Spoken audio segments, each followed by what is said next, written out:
This Good Morning Northwest Morning Sprint is brought to you by Bill's Heating and Air Conditioning. It's now 6:52. Time to get you ready to take on your Friday in the morning sprint. Matt Gray is in for Mark Peterson with your forecast coming up. But first, Spokane police searched a home believed to be connected to two deaths in a Minnehaha neighborhood that happened last Friday night. Let's get straight over to City Charles with the latest details. That's right. Police searched a home on East Fairview Street and detained multiple people last night. Major Crimes confirmed with 4 News Now that there is a connection between the search and the investigation into 2 deaths over the weekend. Police found the bodies of Kiara Morgan Wieland and Colton Russell in Northeast Spokane. Now, while Major Crimes confirmed the connection between their deaths and last night's search, the department's public information officer later told us that the investigation is ongoing and did not confirm a link to the search warrant and the death investigation. We'll continue to follow details on this story throughout the morning. The family of Kiara Morgan Wieland, the woman found dead in that case on Friday, is mourning her loss and sharing her story. The 23-year-old dreamed of becoming the best mother she could be, as well as becoming a hair and makeup artist.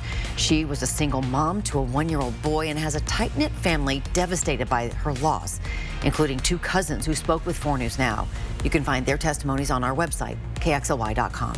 Well, Wednesday night, the body of another woman was found near Buckeye and Havana, just blocks away from where Morgan Wieland and Russell were found dead. Now, that woman has now been identified as 65-year-old Carol Street. Deputies believe the only noticeable injuries on her were caused by a dog that was found at the scene. Her body was found in a parking lot, this one right here, around 4 o'clock on Wednesday afternoon. The dog was found at the scene and was taken in by Scraps, where he will remain impounded throughout the investigation. 4 News Now spoke to neighbors, and a few of them say they want more police in the area.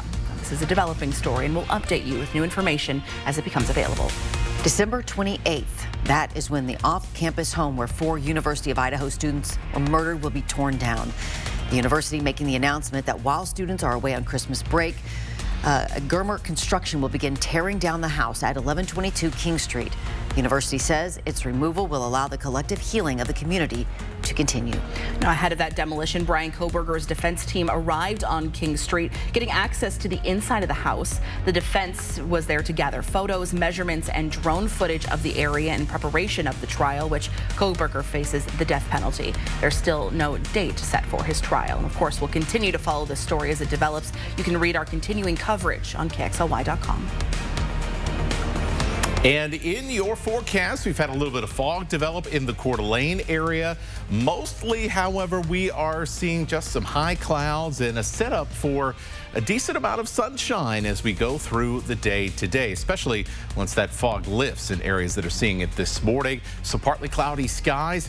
We will see temperatures in the upper 30s and low 40s. Overall, not a bad way to end the week and start the weekend.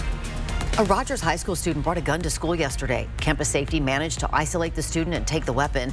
The Spokane Police Department is leading the investigation. In a letter to parents, Rogers principal assured that safety is the administration's top priority. Major John Kaler, the man who admitted to killing 4 of his neighbors in Kellogg, has reached an agreement with the victims' families. Kaler will plead guilty to lesser charges, including 4 counts of second-degree murder instead of first-degree. A burglary charge will also be dismissed. Now, Kaler admitted to killing Kenneth and Kenna Gardapi and Devin and Aiken Smith almost 6 months ago in their home.